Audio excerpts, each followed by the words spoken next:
Hai hai hai. Selamat datang kembali di channel Min Donghua. Kali ini kita akan melanjutkan cerita Donghua, Apotesis. Nggak pakai lama lagi, langsung aja kita ke ceritanya. Check it out.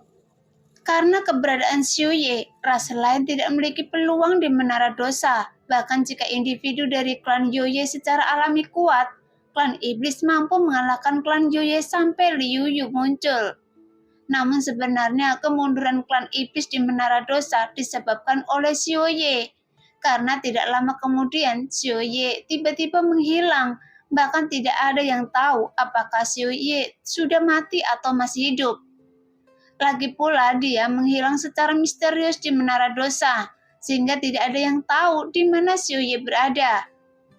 Sejak saat itu, ketika Xiuye menghilang begitu saja, klan iblis masih mampu menguasai kursi di Menara Dosa. Namun dengan kebangkitan klan Yoye yang tiba-tiba, selama beberapa dekade, pemegang kursi nomor 1 adalah Yoye. Dalam hal kendali kursi hingga saat ini, Lingyan menduduki peringkat pertama sebagai pengontrol kursi, sedangkan Meng Tian hanya mampu menempati peringkat kedua. Hilangnya Xiuye telah menyebabkan kerugian besar bagi klan iblis kita. Mencong tampak sedikit terdiam.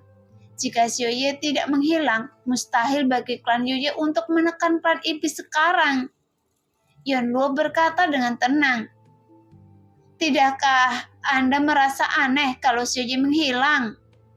Aneh? Tentu saja aneh. Mencong berkata dengan cemberut. Pada saat ini, dia tiba-tiba teringat sesuatu dan menatap Yun di dalam keadaan linglung. Tapi Yonluo berkata dengan acuh tak acuh, "Mungkinkah itu Anda?" Yonluo mengangguk, berbalik memandangi binatang besar yang tak terbayangkan di kejauhan dan berkata, "Saya membunuh Xiuye dan dia sudah berubah menjadi nutrisi di Menara Dosa. Dan mayatnya diserap seluruhnya oleh Menara Dosa." Ini Tianhu juga terdiam. Alasan Mencong menebak jawaban ini adalah karena menurutnya waktu hilangnya Xiuye bertetapan dengan waktu munculnya Yunluo yang bisa dikatakan sangat dekat. Ketika Yunluo memasuki lantai pertama Menara Dosa, bakat yang dia tunjukkan sudah sangat menakutkan dan dia secara alami akan ditekan oleh iblis. Namun seperti Liu Yu, kekuatan Yonluo jauh melebihi ekspektasi para iblis. Meskipun iblis terus menembak Yonluo, tapi Yonluo selalu bisa mengalahkan lawannya. Hasilnya, Yonluo dengan mudah naik ke lantai 10 Menara Dosa. Tepat ketika iblis berencana untuk menekan Yonluo dengan lebih ganas, Yonluo tidak memilih untuk memasuki monumen bakat dan dia sepertinya tidak memiliki niat untuk terus memanjat. Karena dia tetap di lantai 10, meskipun langkah ini tidak hanya tidak terduga oleh ras manusia, tetapi juga oleh ras lain. Selama Yonluo tidak naik ke puncak, tidak akan ada banyak ancaman bagi para iblis. Jadi setelah pengamatan penuh, meskipun iblis tidak memahami tujuan Yonluo, karena dia tidak terlalu menimbulkan ancaman, maka iblis akan membiarkannya. Namun tidak ada yang menyangka bahwa prajurit tingkat 10 ini akan diam-diam membunuh prajurit puncak klan iblis. Orang terkuat yang telah mengendalikan Menara Dosa selama ratusan tahun. Mengapa Anda membunuh Xiuye? Meskipun masalah ini tidak ada hubungannya dengan Mencong, bagaimanapun juga mereka berasal dari klan yang sama. Jadi Mencong tetap penasaran. Yunluo kemudian memindahkan kata-katanya ke jalan yang benar. Karena Xiuye adalah boneka dari Tianmio. Dia sedang menunggu Loseng di Menara Dosa. Pada titik ini, misteri di depan Loseng menjadi jelas. Tianmo di wilayah tengah tidak mengetaui bahwa Xiuye sudah mati. Menurut Tianmo, selama Loseng memasuki Menara Dosa, Xiuye pasti akan menemukan dirinya untuk pertama kalinya dan kemudian membawanya ke Gua Xuanming untuk menemui keinginan terakhir Tianmo. Jadi Tianmo tidak menjelaskan terlalu banyak karena Tianmo hanya berkata kepada Loseng bahwa dia akan memahaminya setelah memasuki Menara Dosa. Jika Xiuye masih hidup, pendakian Loseng ke Menara Dosa mungkin akan jauh lebih lancar. Setidaknya dia tidak akan ditekan dan dikecam oleh iblis sepanjang jalan. Karena itu adalah misi Xiaoye untuk melindungi Loseng agar tidak memasuki puncak menara. Tapi Yuan Luo memasuki Menara Dosa lebih awal dan diam-diam membunuh Xiaoye dengan cara ini. Hanya Yuan Luo yang menjadi pembimbingnya. Yuan Luo berkedip dan mengalihkan pandangannya ke wajah Loseng. Dia langsung berkata, "Jika Xiaoye membawa Anda ke sini, dia akan tetap membiarkan Anda melempar kupu-kupu Gio itu ke bawah, karena ini adalah satu-satunya cara untuk membuka lorong itu." "Saya mengerti." Loseng mengangguk. Meskipun Loseng tidak tahu apakah Yuan Luo mengatakan yang sebenarnya atau bohong, dia tidak bisa membedakan antara kekuatan yang diwakili oleh Yuan Luo dan kekuatan yang diwakili oleh Xiaoye, mana yang benar dan mana yang salah. Tapi tidak peduli siapa yang benar atau salah, Loseng akan menempuh jalannya sendiri. Jadi setiap langkah harus memiliki jejak, sehingga dia bisa melangkah lebih jauh, meskipun jalannya akan lebih panjang. Memikirkan hal ini, tangan Loseng tiba-tiba terbuka dan kupu-kupu Gio yang terbakar di tangannya jatuh bebas ke bawah. War! Segera kupu-kupu Gio dengan kilauan bertabrakan di tepi jurang dan tenggelam ke dalam kegelapan. Kecepatan jatuhnya sangat cepat. Pada awalnya semua orang dapat melihat titik merah kecil, tetapi segera menghilang ke dalam kegelapan. "Apa yang akan terjadi jika saya membuangnya?" Loseng bertanya. "Tunggu." Yuan Luo melontarkan satu kata. "Berapa lama menunggu?" Loseng bertanya lagi. Yuan Luo menggelengkan kepalanya. "Jurang ini tidak memiliki dasar, jadi saya tidak tahu di mana benda itu tumbuh." "Jurang tidak memiliki dasar?" Loseng bertanya dengan aneh. Bahkan jurang yang paling dalam pun memiliki dasar, kan?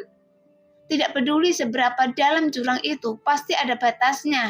Panjangnya 100 mil, panjangnya 1000 mil, panjangnya 10.000 mil. Jadi mustahil untuk benar-benar tidak memiliki dasar. Namun, siapa yang menyangka? Sun yang selama ini diam berkata sambil tersenyum tipis. "Jika tebakan saya benar, ini pasti jurang tak berujung dan memang tidak ada dasar. Seseorang pernah menjelajah kemana arah jurang ini, berapa dalamnya, tapi setelah jatuh ke bawah selama 1400 tahun. Tetap tidak jatuh ke dasar, bahkan manusia butuh 2000 tahun untuk terbang kembali dari jurang." Yuan Luo mengangguk. "Memang seperti ini. Dan ada lebih satu jurang seperti ini di dunia yang luas ini." Begitu Sun mengucapkan kata-kata ini, semua orang kecuali Yuan Luo terkejut. Jurang ini telah runtuh selama 1400 tahun tanpa pernah mencapai dasarnya. Jadi bagaimana jurang ini terbentuk? Memikirkan hal ini, semua orang diam-diam melihat ke jurang di depan mereka, melihat ke pintu masuk yang gelap, dengan rasa takut di hati mereka tanpa alasan. Lagi pula, ada terlalu banyak rahasia di dunia ini, bahkan beberapa hal jauh melampaui apa yang dapat mereka pahami sekarang. Tapi memang ada cukup banyak orang gila di dunia, dan ada orang yang rela menghabiskan lebih dari 3000 tahun menjelajahi dalamnya jurang ini. Setelah Loseng melempar kupu-kupu Gio itu ke bawah, 3 jam berlalu dan kemudian dia mendengar suara keras datang dari jurang. "Itu datang!" Yuan Luo berbalik dan berjalan di belakangnya. "Tinggalkan tepi jurang. Akan buruk jika kalian tersedot olehnya." Sekarang suara yang keluar dari lubang itu seperti guntur, seolah-olah ada sosok raksasa akan keluar dari sana. Bahkan jika Yuan Luo tidak mengatakan apa-apa, tidak ada orang idiot yang akan tinggal di samping jurang. Jadi semua orang berbalik dan mengikuti Loseng, meninggalkan tepi jurang dan berjalan ke tempat yang relatif aman. "Benda apa itu?" Ling Yan bertanya. Karena tidak peduli apa itu, dia dapat mengeluarkan suara yang begitu besar di jurang ini, dan ukurannya mungkin tidak jauh lebih kecil dari binatang buas bernama kalajengking ganas itu. Sebenarnya Anda sudah melihatnya, jawab Yuan Luo. Apakah kita pernah bertemu? Wajah semua orang tiba-tiba terkejut. Yuan Luo mengangguk. Itu adalah tanaman yang baru saja mengejar kita, dan tanaman itu hanyalah rimpangnya yang menjulur dari tanah, sedangkan yang muncul sekarang adalah tubuh aslinya. Sun tersenyum dingin dan berbicara dengan cepat. Itu hanya rumput nando abadi? Apa gunanya memanjat? Loseng bertanya. Yuan Luo berkata, Anda akan segera mengerti. Saat raungan menjadi semakin keras, suaranya seperti guntur yang menghantam telinga semua orang, sehingga Loseng dan yang lainnya harus menggunakan esensi sejati mereka untuk menutup sementara telinga mereka. Saat benda di dalam jurang semakin dekat dengan mulut jurang, dan wajah semua orang menjadi semakin gugup, tapi suara yang begitu keras tidak membangunkan binatang buas yang besar itu. Bahkan binatang buas bernama kalajengking ganas itu masih tertidur lelap. Dia datang, kata Yuan Luo sambil menatap ke kejauhan. Segera semua orang melihat tanaman besar muncul dari jurang, dan di atas tanaman itu ada wajah yang sangat jelek. Tapi hal yang paling mengerikan adalah wajah aneh ini menghadap Loseng dan semua orang. Bahkan wajah aneh tanaman besar ini tidak jauh lebih kecil dari kepala kalajengking ganas besar, yang seukuran seperti beberapa gunung. Namun dua bola mata di wajah aneh itu menatap tajam ke arah Yuan Luo. Saat ini, detak jantung semua orang akan berhenti. Belum lagi kelompok orang ini, bahkan yang terkuat di alam laut dewa pun seperti semut di bawah monster seperti itu. Mungkin mereka akan mati tanpa perlawanan apapun. Berbalik, jangan lihat, tutup telinga kalian. Yuan Luo menoleh dan memalingkan wajahnya ke samping. Mendengar itu, semua orang juga menoleh, bahkan sebagian orang menutupi wajah mereka. Karena pada saat ini, perlawanan apapun tidak diperlukan. Segera akar abadi Nangdo ini tiba-tiba mengangkat kepalanya dan meraung, dan suara besar membuat seluruh gua Xuanming bergetar. Ada banyak duri runcing yang tumbuh di atas tembok gua Xuanming. Satu demi satu pecah di tengah suara menderu, dan kemudian jatuh dengan keras. Di antara mereka, duri yang panjangnya lebih dari 20 kaki menghantam ke arah semua orang. Pada saat ini, mata Yuan Luo berkedip dan sebuah jari keluar dari bawah tangannya yang langsung merobek duri itu menjadi beberapa bagian. Tapi raungan yang sangat keras ini berlangsung selama 1 batang dupa penuh sebelum berhenti secara bertahap. Kemudian Yuan Luo berbalik dan berkata, "Kalajengking, ganas bangun!" Mendengar itu, ekspresi semua orang juga sangat rumit. Meskipun binatang raksasa itu telah tidur, di bawah raungan yang begitu menakutkan, mustahil untuk kembali bisa tidur. Jadi semuanya berbalik dan melihat ke atas. Benar saja, binatang raksasa itu telah membuka matanya. Awar! Ketika kalajengking ganas ini baru saja bangun, masih ada bekas kemalasan di wajahnya. Sepertinya dia sudah tidur terlalu lama. Dia bahkan menyeka bagian atas kepalanya dengan telapak tangannya yang besar. Dengan sentuhan ini, cahaya kematian Xuanming yang mekar di atas kepala tiba-tiba meningkat beberapa kali, sehingga cahaya merah menyelimuti seluruh gua Xuanming. Mekar dengan cahaya merah yang lebih kuat dari matahari. Bahkan kabut itu mungkin tidak dapat menghentikan cahaya kematian Xuanming. Jika ada prajurit lain di gua Xuanming, mereka tidak akan ada yang selamat sekarang.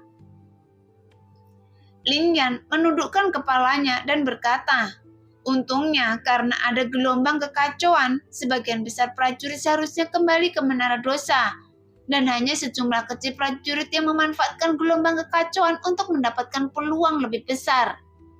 Karena orang-orang ini berani mengambil resiko, jadi mereka harus menerima harga yang harus mereka bayar." Pada saat yang sama, kalajengking ganas itu melihat ke arah akar abadi Nando yang besar di depannya. mengangkat kepalanya yang besar ke arah belakang, lalu tiba-tiba membuka mulut besarnya untuk meraung ke arah akar abadi Nando.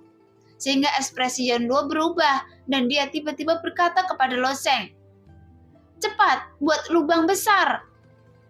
Ketika kalajengking ganas mulai mengaum, badai yang terlihat dengan mata telanjang mulai terbentuk.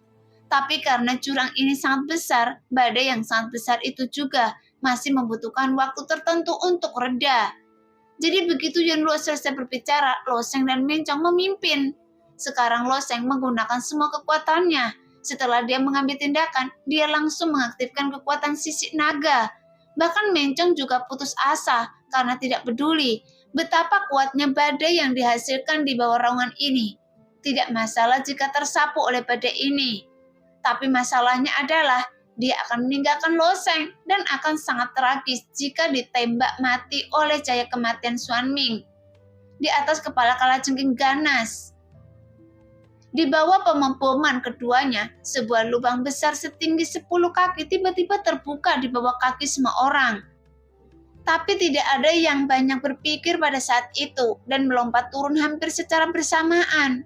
Setelah memasuki lubang besar, Loseng dan Mencong terus memburu badai bagian bawah, menggali lubang besar sedalam lebih dari 10 kaki. Setelah 3 kali berturut-turut, semua orang mengintai di lubang besar sedalam lebih dari 30 kaki.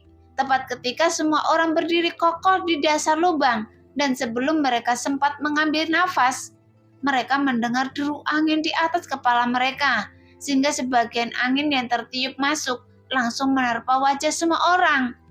Seperti pisau yang memotongnya, segera Zhou Feingin dan yang lainnya segera mengaktifkan esensi pelindung tubuh. Tetapi gerakan Tianhu sedikit lebih lambat dan akibatnya luka di tubuhnya terpotong oleh angin kencang sehingga terlihat mengerikan. "Saya tidak tahu kedalamannya. Oke?" Loseng mendongak dengan gugup. Semua orang melihat bahwa tepi lubang besar itu terkelupas oleh angin kencang, runtuh lapis demi lapis, dan kemudian tersapu oleh angin kencang di belakangnya. Jadi dalam beberapa tarikan nafas, lubang besar lebih dari 30 kaki ini dengan cepat diratakan. "Terus turun!" Mencong berteriak dengan liar dan meninju kakinya lagi. Bahkan Loseng tidak berhenti dan yang lainnya juga mengambil tindakan bersama, terus memborbadir tanah yang membuat lubang besar di atas kepala semua orang. Terus-menerus terkelupas oleh angin kencang dan semua orang terus-menerus memborbadir ke bawah, bersembunyi lebih dalam di bawah tanah, hanya untuk menghindari angin kencang di atas kepala mereka. Bagaimanapun, raungan kalajengking ganas ini berkali-kali lebih keras daripada auman akar abadi Nando. Hanya dengan satu raungan seluruh gua Xuanming berada dalam kekacauan. Pada saat yang sama, lantai 10 Menara Dosa, Xiyu dan klan Yoye baru saja keluar dari monumen bakat. Setelah mengikuti tes monumen bakat, bakatnya justru menduduki peringkat ketiga. Dan prestasi ini sudah sangat mempesona di kalangan klan Yoye. Dia saat ini adalah pemain terbaik klan Yoye di Menara Dosa. Namun wajah Xiyu tidak terlihat bahagia sama sekali, melainkan menunjukkan depresi dan kesepian yang tak ada habisnya. Ketika dia memasuki Menara Dosa, dia bersumpah untuk menantang Loseng dan mengalahkan Loseng, tetapi melihat nama Loseng, sepertinya dua mulut besar yang menyeringai terus-menerus menertawakan dirinya sendiri karena dia melebih-lebihkan kemampuannya sendiri. Meskipun dia hanya ingin melakukannya, tapi dia tidak memenuhi syarat untuk menganggap Loseng sebagai lawannya. Jadi Xiyu menggertakkan giginya, memegang senjatanya sendiri di tangannya dan terus berjalan menuju arena kompetisi. Bagaimanapun dia tidak akan pernah mengakui kekalahan, bahkan jika bakat Loseng lebih kuat dari miliknya. Dia harus bekerja 10 kali lebih keras, sehingga suatu hari dia akan mampu melampaui Loseng. Hanya saja sekarang Loseng telah memasuki gua Xuanming, belum lagi kemajuan Loseng sangat cepat. dan sekarang dia telah naik ke lantai 14, sehingga dia tidak memiliki kesempatan untuk menantang Loseng. Tepat ketika si Yu baru saja berjalan ke arah pertandingan, tiba-tiba terdengar getaran keras dari bawah kakinya. Setelah mendengarkannya baik-baik, ternyata suara gemuruh datang dari dalam tanah, sehingga makhluk dari banyak ras juga saling memandang dengan ekspresi gugup saat ini. Lagi pula semua orang tahu bahwa di bawah menara dosa atau di bawah seluruh tanah terkutuk terdapat gua Xuanming. Tapi apa alasan dari suara gemuruh yang begitu besar? Jadi mungkinkah ada monster yang mendekati menara dosa? Di sini monster macam apa yang berteriak dengan suara yang sangat keras ini?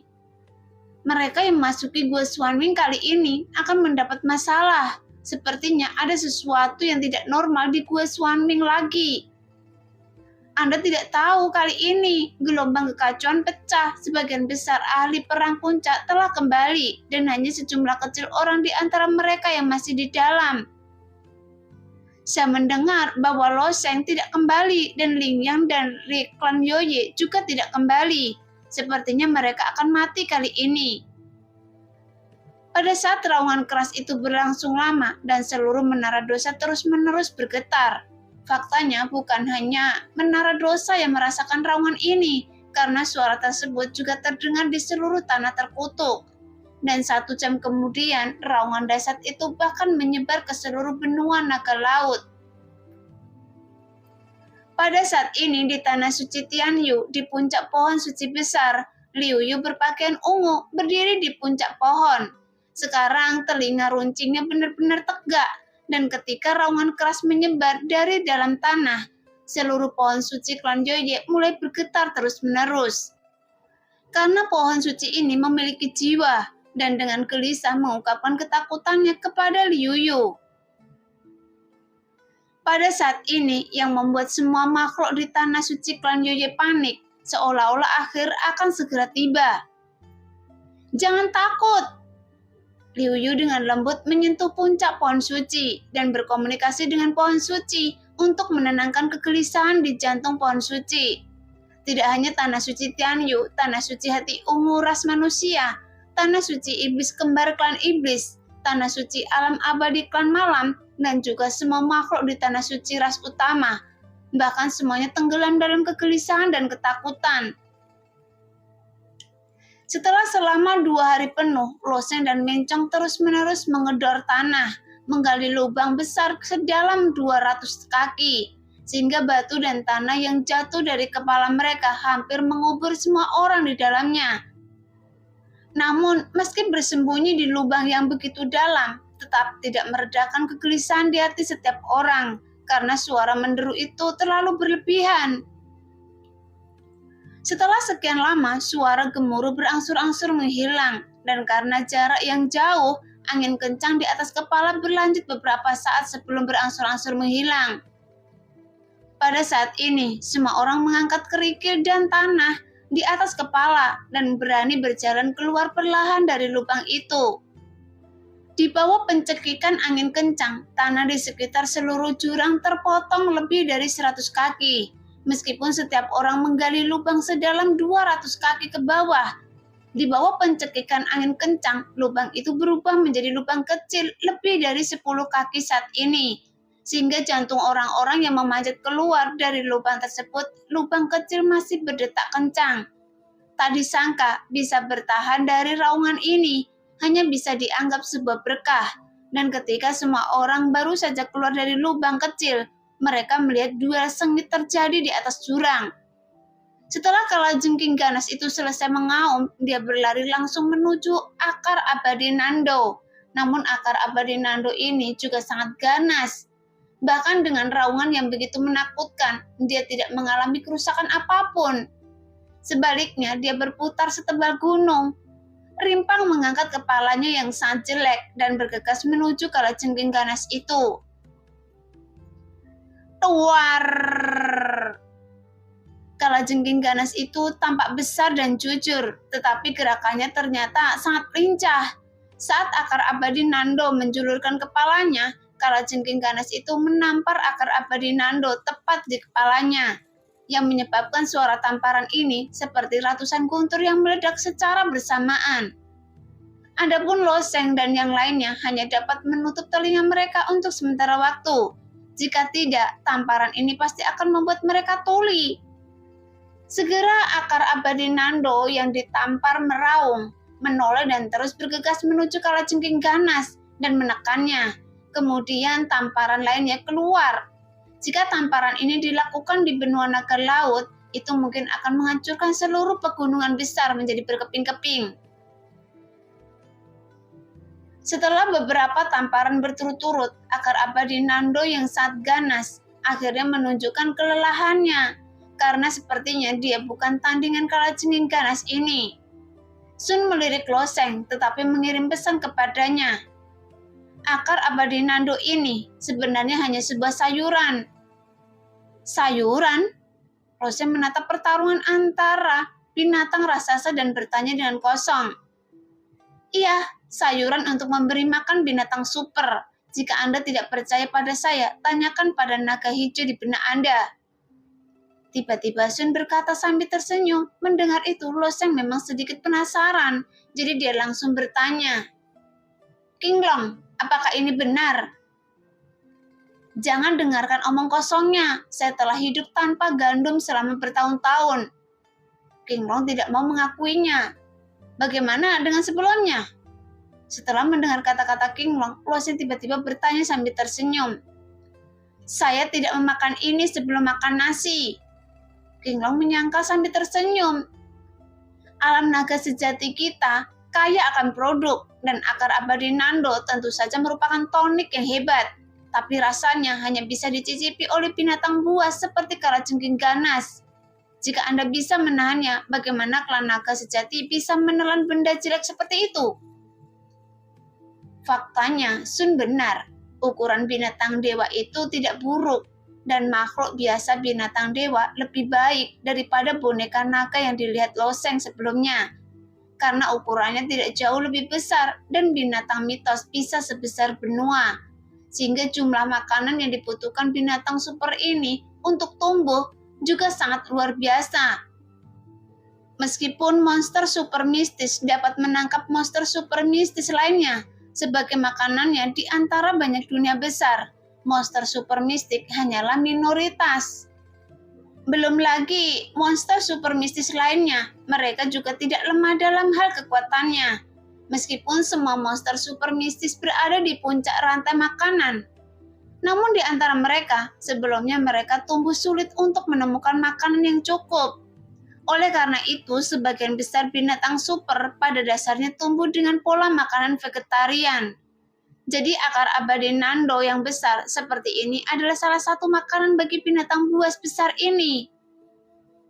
Segera akar abadi Nando ditundukkan oleh kalajengking ganas. Kemudian kalajengking ganas itu mengulurkan cakarnya, mencekik rimpang akar abadi Nando dan membuka mulutnya yang besar. Apa yang harus kita lakukan sekarang? Loseng memandang Yuanluo, bahkan semua orang juga memandang Yuanluo dengan menyedihkan. Mereka juga tersiksa dan ketakutan dengan pemandangan yang terjadi di depan mereka. Meskipun Zhao Fengyin, Ling Yan, dan yang lainnya telah melalui latihan gerbang reinkarnasi, suasana hati mereka masih dalam keadaan kacau. Bagaimanapun dalam kekacauan saat ini, dampak dari pertarungan tingkat ini masih terlalu kuat. Hanya saja Yuanluo berjanji untuk membawa semua orang keluar dari kabut. Tapi dia tidak menyangka mereka akan datang ke tempat seperti ini. Jadi sepertinya ini sedikit berbeda dengan keluar dari kabut, kan? Tunggu semuanya, peluk Loseng, kata Yuanluo dan mengulurkan tangannya untuk menangkup Loseng. Mendengar itu, Loseng melirik Yuanluo dengan tatapan aneh, tapi tidak tahu apa yang maksudnya. Bahkan yang lain juga tidak mengerti. Tapi saat ini semua orang hampir mengikuti kata-kata Yuanluo. Sebagai refleks yang terkondisi, Ling Yan juga mengeluarkan tangan dan meraih lengan Loseng, dan prajurit puncak lainnya juga dengan cepat meraih tangan dan lengan mereka. Bahkan reaksi Meng Chong tidak lambat, dan dia meraih leher Loseng. Hei! Loseng merasa tidak nyaman dipeluk erat oleh banyak orang seperti itu. Tapi perlawan Loseng tidak ada gunanya, karena menyelamatkan nyawanya adalah hal yang penting saat ini. Jadi bagaimana mungkin ada orang yang mau mendengarkan Loseng? Namun Tianhu terakhir lebih malu. Loseng sudah dikelilingi oleh semua orang dan benar-benar tidak ada celah tersisa baginya. Jadi dalam keputusasaan, Tianhu hanya bisa memeluk Mencong. Adapun Sun, dia sebaliknya langsung memasukkan tombaknya ke dalam cincin Sumeru Loseng, kemudian berubah menjadi roh pedang dan menembus tubuh Loseng. Tepat ketika semua orang bersiap-siap, mereka mendengar suara desiran angin datang dari telinga mereka lagi. Kemudian sebuah daya tarik yang sangat besar dilepaskan dari mulut besar kalajengking ganas itu, sama seperti angin kencang yang baru saja tertiup. Mereka tidak memiliki kemampuan untuk menahan daya tarik ini. Hampir seketika kaki semua orang meninggalkan tanah dan ditarik langsung ke langit di atas jurang, sehingga semua orang yang meraih Loseng dengan erat berguling di udara dan terbang menuju mulut besar kalajengking yang ganas. Apa yang terjadi? Mencong terkejut dan marah dan meraung pada Yon Luo. Dia tidak pernah menyangka bahwa ketika Yon Luo meminta semua orang untuk menangkapnya, mereka semua akan tersedot ke dalam mulut kalajengking ganas. Jadi ini bukannya percobaan bunuh diri. Yon Luo, apa yang terjadi? Bahkan Ling Yan yang selalu tenang terlihat sangat jelek saat ini. Jika kita terus menggali di bawah tanah dan bersembunyi di lubang besar, mereka bisa menghindari tersedot ke dalam mulut oleh kalajengking ganas. Jika kalajengking ganas menelannya dalam satu suap, itu tidak akan cukup untuk mengisi celah di antara giginya. Jadi bukankah semua orang akan mati? Yao Fengyin juga berteriak dengan wajah sedih. Kita pasti mati sekarang. Yon Luo, bukankah Anda bilang akan membawa kami keluar dari kabut? Jadi bagaimana kami bisa masuk ke dalam mulut monster ini? Yon Luo berkedip matanya dan menanggapi pertanyaan semua orang, tapi ekspresinya tidak berubah sama sekali. Sebaliknya, dia berkata dengan tenang, "Jika Anda ingin meninggalkan kabut, Anda harus masuk ke mulutnya, dan saya tidak melakukan kesalahan apapun, tapi saya punya berencana melakukan ini sejak lama. Bisakah Anda memberi saya petunjuk dulu?" Yosue memeluk lengan Loseng dengan erat dan berkata dengan kusut, "Tidak perlu, Anda mungkin tidak mati jika Anda melakukan apa yang saya katakan. Tetapi jika Anda tidak melakukan apa yang saya katakan, Anda pasti akan mati." Yon Luo mengedipkan matanya, tetapi sedikit memiringkan kepalanya. Kemudian hidung kecilnya melengkung ke atas, dan dada Loseng mengendus.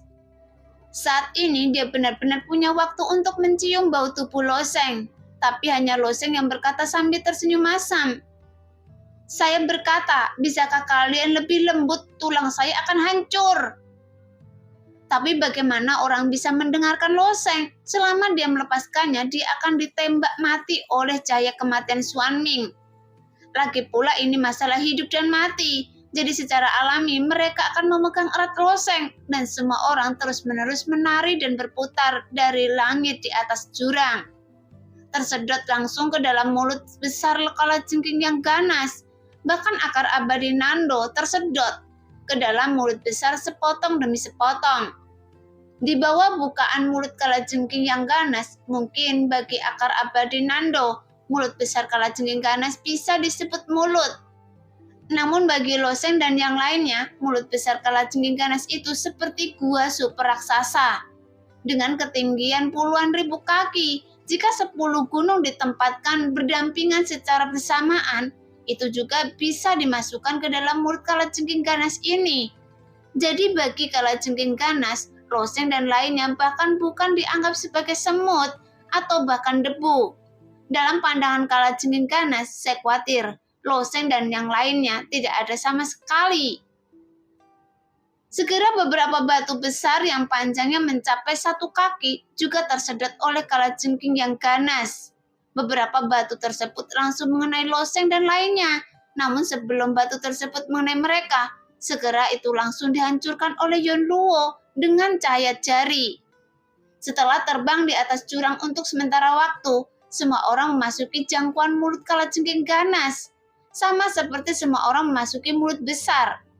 Ketika mereka berada di mulut monster tersebut, sebuah hal yang aneh terjadi, karena energi sebenarnya di tubuh semua orang tiba-tiba menghilang dengan aneh. Bahkan ekspresi Mencong dan Tianhu juga berubah drastis, karena gangguan di tubuh mereka juga menghilang. Adapun Lo Sheng, dia juga mempraktekkan pemurni tubuh dan hukum, jadi secara alami berada dalam situasi yang sama. Esensi sejati dan Gang Yuan menghilang tanpa jejak secara bersamaan. Jadi meskipun semua orang terus-menerus berguling-guling di langit sekarang, mereka masih harus mengandalkan energi sebenarnya untuk menstabilkan tubuh mereka. Tapi sekarang, energi sebenarnya tiba-tiba menghilang dan mereka tiba-tiba tertiup oleh arus yang bergejolak dan akhirnya jatuh ke dalam kegelapan. Nah, demikianlah cerita hari ini. Terima kasih yang sudah menonton video Min Earth sampai selesai. Sampai jumpa di video selanjutnya. Bye-bye.